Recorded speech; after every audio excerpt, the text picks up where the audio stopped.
চুৰিকাণ্ডৰ ঘটনা সুৰুঙা বুজি চুৰে উদং কৰিলে এজন লোকৰ ঘৰৰ সম্পদ।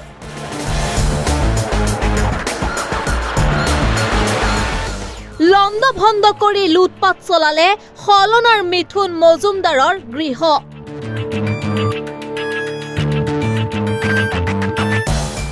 নগদ ধনসহ লুটি নিলে কেইবা লাখ টকাৰ সোণৰ আ অলংকাৰ।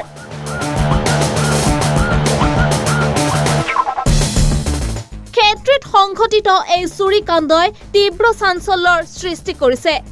ক্ষেত্ৰীৰ সলনাত চুৰে তহিলং কৰিলে মিথুন মজুমদাৰ নামৰ এজন লোকৰ বাসগৃহ।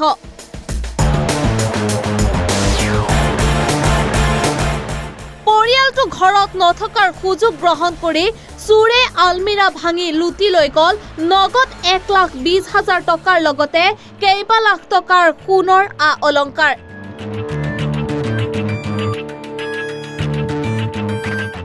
এসপ্তাহৰ বাবে আত্মীয়ৰ ঘৰলৈ যোৱাই কাল হল পৰিয়ালটোৰ বাবে।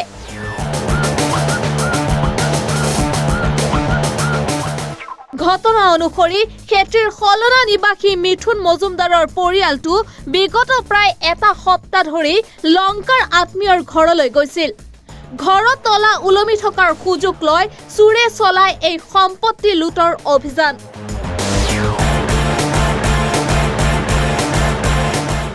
আজি যেতিয়া পৰিয়ালটোৱে ঘৰলৈ ঘূৰি আহে তেতিয়াই তেওঁলোকৰ চকু কপালত উঠে। ঘৰত প্ৰৱেশ কৰাত প্ৰত্যক্ষ কৰে ভিতৰৰ সকলো সা সামগ্ৰী লণ্ড ভণ্ড।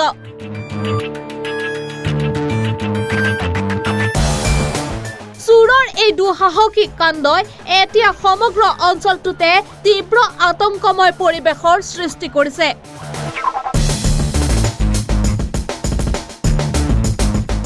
ইতিমধ্যে ঘটনা সন্দৰ্ভত স্থানীয় আৰক্ষীক অৱগত কৰা হৈছে আৰু আৰক্ষীয়ে ঘটনাৰ তদন্ত আৰম্ভ কৰিছে।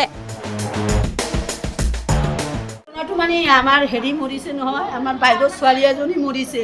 আজি কেইদিন বা হ'ল, আজি 15 দিনমান হৈছে নেকি।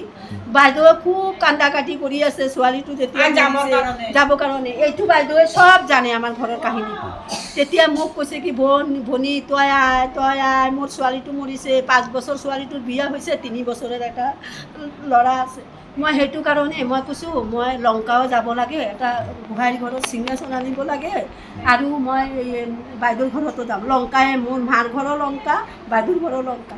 এই বাইদেউৰ ঘৰতে গৈছিলোঁ আৰু সিংহাসনটো লৈছোঁ। আহি কিনে মই দেখা পাইছোঁ বাইদেউৰ ছোৱালীটো যে ঢুকালে মৰিয়ানী। আমি মৰিয়ানীও গৈছোঁ, এটা ৰাতিৰ ভিতৰত গৈছোঁ, আকৌ এটা ৰাতিৰ ভিতৰত আমি গুচি আহিছোঁ। আজি আহিছোঁ পিছতে আমাৰ ভাইটিয়ে কয় যে বাইদেউ ইমান জাৰ্ণিং কৰি আহিছ, এতিয়া নাযাবি, আজিৰ দিনখন থাক, কালি ৰাতিপুৱা যাবি। এই যে আজি ৰাতিপুৱা ভাইটি মই সিংহাসন লৈ আহিছোঁ, সিংহাসন লৈ আহিছোঁ। আহি কিনে মই গেটৰ তালাটো খুলিছোঁ আৰু এই সন্মুখৰ তালাটো খুলিছোঁ।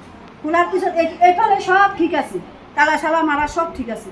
মোৰ লেট্ৰিনত ধৰিছে, মই এই বেগকেইটা এই জগদীশদাৰ বৈ এইটা বেগটা আমাৰ আনি থৈছে, এইটো বেগটো আনি থৈছে আৰু দুটা বেগ এতিয়াও বাৰিন্দাতে পৰি আছে। মই কৈছোঁ লেট্ৰিন কৰি একবাৰে গাও ধুই কিনে ঘৰত সোমাম। যেতিয়া মই জিন্সৰ পেণ্টটো দেখা পাইছোঁ, বটলটো দেখা পাইছোঁ, তেতিয়া কৈছে আহি আমাৰ ফ্ৰিজৰ বটলটো ইয়াতে পৰা আহিছে। আৰু এইফালে উঠোনতেতো দেখা পাইছোঁ দৰ্জাটো খোলা। মই ধৰ্মাধৰ্ম নাইটিটো পেলাই কিনে দৰ্জা খোলা দেখা পাই মই আকৌ লোৰ মাৰি সেইফালেদি যাই কিনে আমি মানুহজনক মাতি আছোঁ। সিহঁতেও মাত্ৰ সিংহাসনটো লৈ গেটৰ ভিতৰত ওলাই আহিছে মাত্ৰ। আমি কৈছোঁ কি ঝুম্পাৰ দেউতা আমাৰ চব শেষ। কয় কি হৈছে? আমি ঘৰত সোমাই কিনে দেখা। গণেশেও দৌৰ মাৰি সোমাইছে, আজিও সোমাই কিনে দেখা পাই কান্দা কাটি কৰি আহি এখন কৈ গৈছে, আমি কৈতে পাৰি কৈ গৈছে এখন আমি কৈতে পাৰি। ঘৰত কিমান দিন নাই, আমি সেইটো সোমবাৰে গৈছোঁ। আজি এটা সোমবাৰ এসপ্তাহ সেইটো সোমবাৰে এনেকুৱা মই পূজা চূজা দিছি। মই এই যে এতিয়াতো ৰাতিপুৱা মই আহিলোঁ, ৰাতি 7-8টা বজাত মই ট্ৰেইনত উঠিছোঁ লংকাৰ পৰা। News desk report, Republic.